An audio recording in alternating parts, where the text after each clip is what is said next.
Untuk kadang yang sedang laku gembleng, ada yang belum paham apa itu palungguh panutup.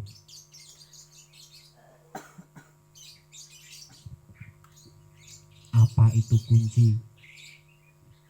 Apa itu paweling? Apa itu singkir? Apa itu palungguh panutup? Ada nggak yang belum paham tentang itu? Kalau ada, tolong dipelajari, coba pelajari. Kan ada bukunya di sini. Karena tidak mungkin kita mempelajari sesuatu yang kita tidak paham, sesuatu yang kita tidak mengerti. Oh, ini yang disebut palungguh panutup. Oh, ini yang disebut palungguh pambuka. Oh, ini yang disebut kunci. Oh, ini yang disebut paweling, yang disebut singkir. Itu harus paham. Jadi jangan sampai suatu ketika panjenengan memberikan informasi kepada orang lain yang membutuhkan informasi dari panjenengan, semisal contoh, sedulur papatku lungguha ingkang prayoga, ragane arsa tentrem, sun sangoni basuki, kalis ing sambikala kanthi teguh rahayu slamet. Itu apa, Mas? Nggak tahu. Jangan sampai seperti itu ya. Jadi yang disebut palungguh pamuka, palungguh pambuka, apapun alasannya ya seperti itu. Nggak ada palungguh pambuka full, palungguh panutup full, nggak ada. Palungguh pambuka ning diwae yo ngono kuwi. Seperti itu. Palungguh panutup di mana saja ya seperti itu.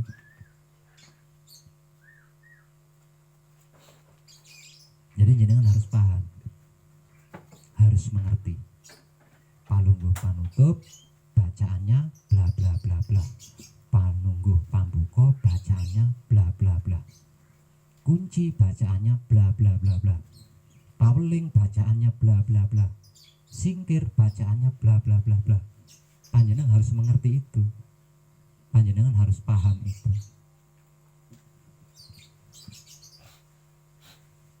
Sebab karena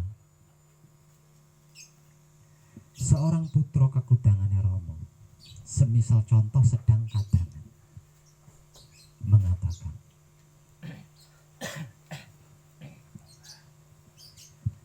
atau ada kadang yang bertanya kepada seorang kadang, katakanlah yang sudah senior, Pak atau Mas, caranya tidur yang baik dan tepat itu seperti apa? Kemudian kadang yang sudah senior ini menjawab, caranya tidur yang baik dan tepat, sebelum tidur melakukan patrap samadhi mijil sowan.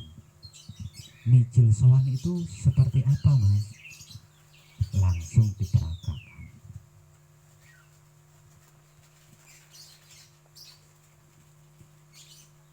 Caranya memperagakan langsung mijil.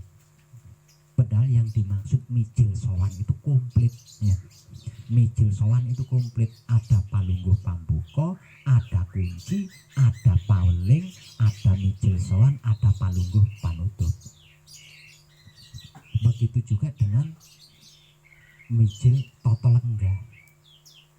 Jadi di dalam mijil toto lenggah itu ada palungguh pambuka, ada kunci, ada paweling, baru mijil toto lenggah, dan diakhiri dengan palungguh panutup. Jadi tidak harus dijelaskan mijil toto lenggah full, nggak harus. Mijil toto lenggah full itu yang seperti apa? Nggak ada. Kalau berbicara tentang mijil berarti lengkap, semua terpakai. Kalau berbicara tentang mijil berarti semua sebutan-sebutan di dalam Wahyu Pancagaib itu terpakai. Seperti halnya mijil sampurna. Jadi Jadi mijil sampurno itu bukan sebut asma sejatinya jeneng sira mijilo itu enggak. Mijil sampurno itu ada palungguh pambuka, ada kunci, ada paweling, baru mijil sampurno. Setelah mijil sampurno ada singkir di situ dan berakhir palungguh panutup. Tapi kalau berbicara kunci berarti belum tentu ada mijil. Berbicara paweling juga belum tentu ada mijil.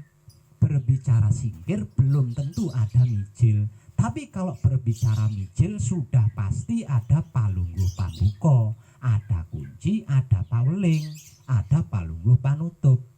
Nah ini jenengan harus ngerti nih, harus paham ini. Mijil sowan full, nggak ada mijil sowan full. Mijil sowan dimanapun ya seperti itu. Mijil sampurno full, mijil sampurno full itu nggak ada. Yang namanya mijil sampurno ya seperti itu dimanapun. Full yang dimaksud adalah lengkap, semuanya terpakai ya. Mungkin maksudnya seperti itu. Maksud daripada full, mijil sowan full berarti ada palungguh pambuka, ada kunci, ada paweling, baru mijil sowan, berakhir palungguh panutup. Nah sebutan-sebutan dari setiap patrap di dalam Wahyu Pancagaib ini panjenengan harus mengerti, harus memahami. Jangan sampai hafal bacaannya tapi tidak tahu sebutannya.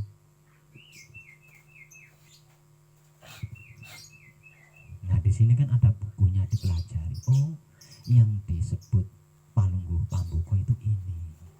Oh, yang disebut palungguh panutup itu ini. Yang disebut kunci itu ini. Yang disebut paweling itu ini. Yang disebut singkir itu ini. Lah ini jenengan harus paham di sini. Tapi kalau sudah berbicara mijil sowan, mijil sampurno, mijil toto lenggah, berarti semuanya terpakai. Mulai dari palungguh pambuka sampai palungguh panutup. Nah palungguh pambuka dimanapun ya bacaannya seperti itu. Palungguh panutup dimanapun ya bacaannya seperti itu. Jadi tidak ada palungguh panutup seperti biasanya ya, enggak ada. Namanya palungguh panutup ya seperti itu. Palungguh pambuka seperti yang biasanya ya, palungguh pambuka ya seperti itu, nggak akan berpindah-pindah tempat. Bacaannya ya nggak akan berubah. Kalau sampai ada perubahan berarti beda lagi sebutannya.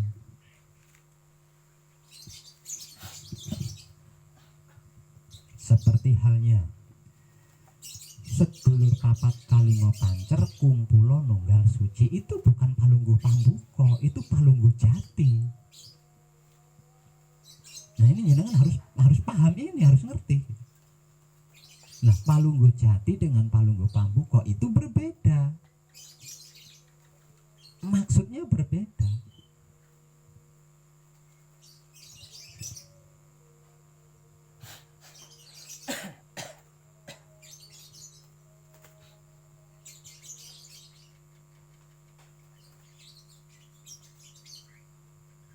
Harus paham ya, jangan harus paham, harus mengerti. Ada bukunya di sini. Jadi jangan harus mengetahui. Oh, yang saya baca ini adalah palungguh pambuka.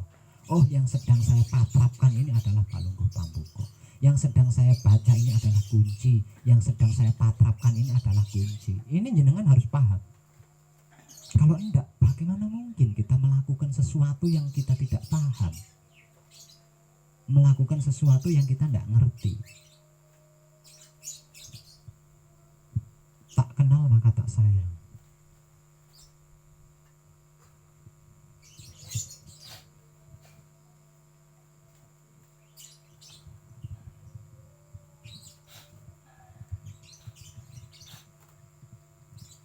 Patrap sebelum tidur. Ketika selesai bersamadi, diakhiri dengan palungguh sare. Nah, palungguh sare dengan palungguh panutup ini beda. Nah, kalau palungguh panutup itu mengakhiri patrap. Tapi bukan mengakhiri patrap, tapi melanggengkan patrap. Nah, Palungguh Sare ini digunakan di saat kita selesai melakukan patrap samadhi mijil sowan sebelum tidur. Nah, kalau sampai melakukan patrap samadhi mijil sowan bukan untuk tidur, berarti yang digunakan Palungguh panutup, bukan Palungguh Sare.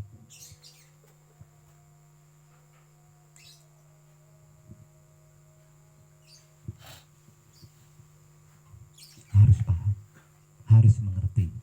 Panjenengan harus mengerti, harus paham sebutan-sebutan yang sedang panjenengan patrapkan, sebutan-sebutan yang sedang panjenengan baca, sebutan-sebutan yang sedang panjenengan kaji, atau yang sedang panjenengan praktekkan.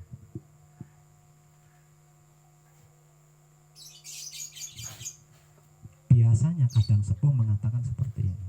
Semisal panjenengan diajak jalan-jalan oleh kadang sepuh sampai di suatu tempat melakukan patrap samadhi. Para kadang, mari kita lakukan patrap samadhi mijil toto lenggah di tempat ini. Dia hanya akan mengatakan seperti itu. Dia tidak akan mengatakan nanti patrapnya mijil Palungguh pambuka 3 kali, kunci 7 kali, paweling. Tidak akan katakan itu. Itu buang waktu. Yang dikatakan ya pasti kita lakukan patrap samadhi mijil toto lenggah di tempat ini.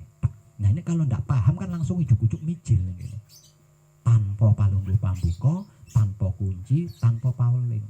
Misalkan ngerti kok Palungguh pambuka ini ping pira, kok kunci ini ping pira.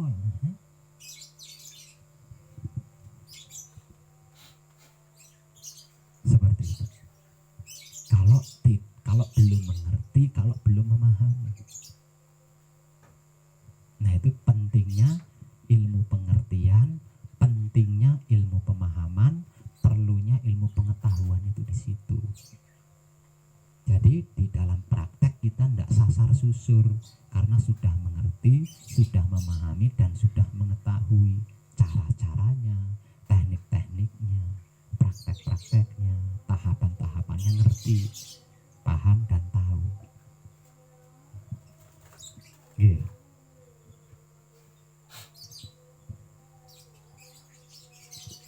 Ini yang sudah melampaui 7 hari hanya kadang dari Lamongan gitu. Bertiga nih. Untuk khusus untuk panjenengan kadang dari Lamongan.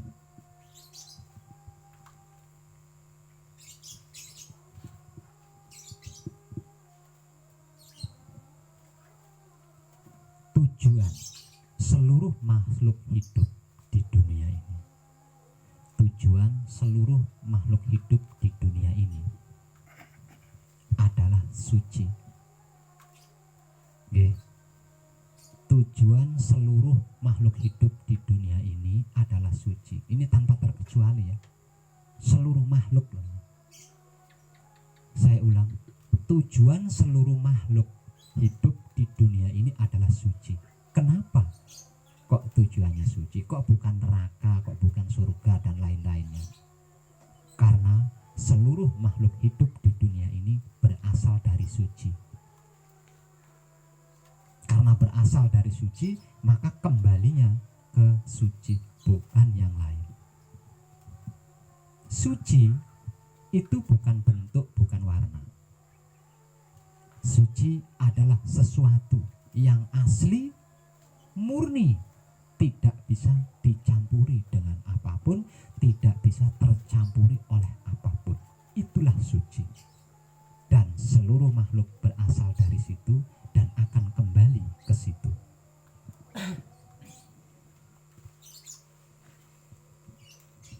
Bagian dari diri kita yang suci hanyalah hidup kita.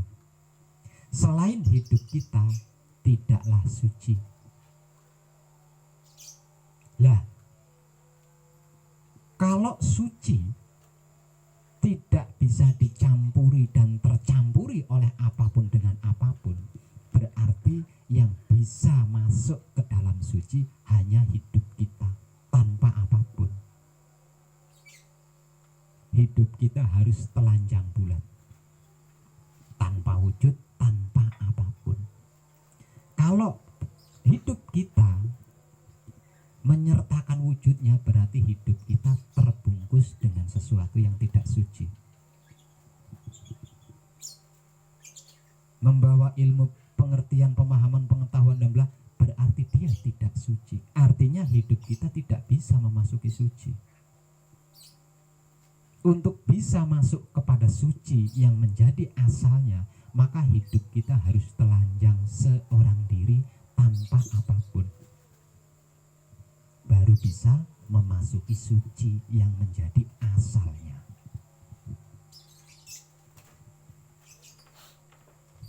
Maka kita bisa itu, bisa ini, bisa bla bla bla, bisa bekerja, bisa beragama, bisa berkeyakinan, bisa bicara, bisa mikir, bisa berkeluarga, bisa beribadah, bahkan bisa menyebut nama-nama Tuhan, bisa berdoa.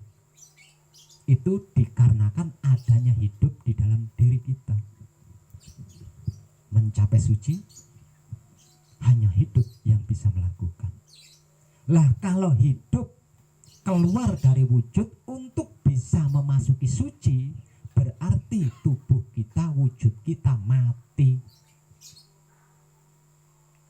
Tanpa hidup, wujud kita adalah mayat. Tanpa hidup, tubuh kita tidak bisa apa-apa. Tanpa hidup, tubuh kita adalah bangkai. Kalau hidup tidak meninggalkan semuanya, bagaimana mungkin bisa mencapai suci? Lawang suci itu tidak bisa tercampuri oleh apapun, tidak bisa dicampuri dengan apapun.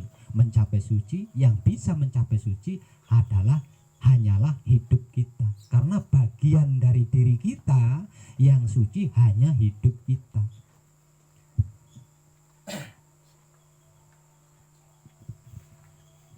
Merelakan hidup keluar dari tubuh kita untuk mencapai titik suci tersebut, berarti tubuh kita akan mati.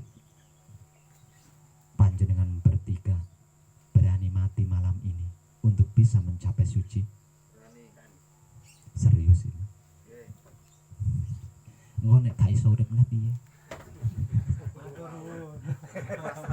Nuntut Pak Webnya.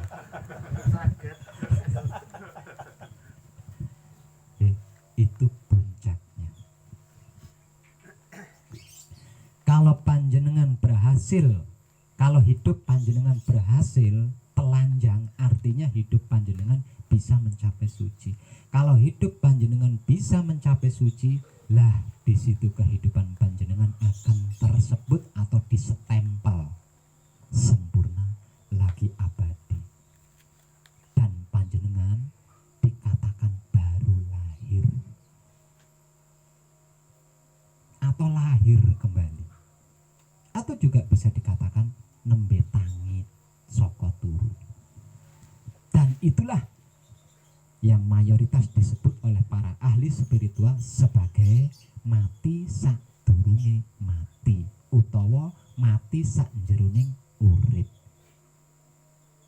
Ilmu tertinggi di seluruh dunia. Selanjutnya ada laku-laku khusus untuk melanggengkan pencapaian sucinya panjenengan. Lah duduk perkaranya, malam ini panjenengan akan mengalami mati, padahal panjenengan belum ajal ini. Belum waktunya mati, durung tekan ajal. Tapi karena panjenengan ingin fitrah, untuk bisa mencapai fitrah itu, maka panjenengan harus mengalami mati. Karena yang bisa mencapai suci cuma hidup panjenengan. Selain hidup panjenengan nggak bisa.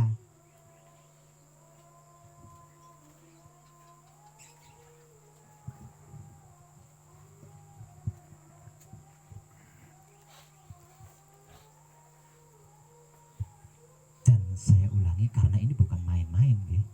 Ini bukan main-main. Ada banyak orang mengerti, memahami, mengetahui, bahkan bisa melakukan mati. Banyak. Caranya juga banyak. Caranya mati itu banyak. Kendhat iso, gantung diri iso, ya turun ning rel ngenteni sepur liwat iso. Itu cara-caranya, dan itu banyak yang tahu, banyak yang bisa melakukan. Namun untuk bisa hidup kembali, nah ini dibutuhkan laku.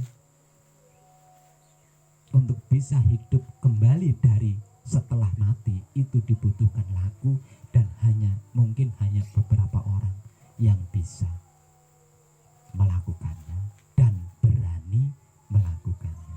Sekali lagi saya bertanya, untuk bisa mencapai kesempurnaan abadi, yaitu memasuki dimensi suci atau memasuki ranah suci yang menjadi asal usul kita dan titik tujuan kita, kita harus mati. Panjenengan harus mati.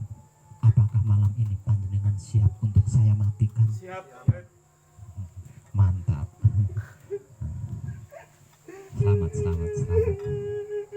Selamat.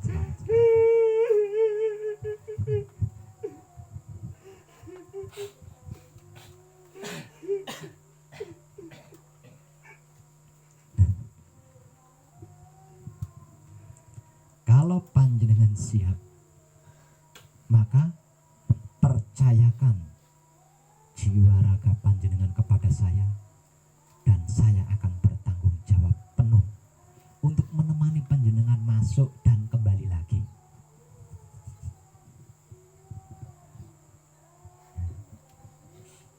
Jadi karena saya bertanggung jawab, jadi tidak perlu perjanjian hitam di atas putih, nggih. Soalnya saya bertanggung jawab. Oke, kalau panjenengan siap, maka malam ini persiapkan diri panjenengan, nggih, yang mantep, yang enggak usah gusar. Tidak akan terjadi apa-apa. Percayalah, tidak akan terjadi apa-apa. Pada intinya, percayakan jiwa raga panjenengan kepada saya, dan saya akan bertanggung jawab penuh di situ. Menemani panjenengan memasuki suci dan kembali lagi ke dunia ini. Nah, sebelum saya memanggil panjenengan malam ini, pertahankan patrap samadhi manunggal jatinya, ya, sampai saya memanggil panjenengan. Sukses dan tercerahkan untuk kita semuanya. Terima kasih.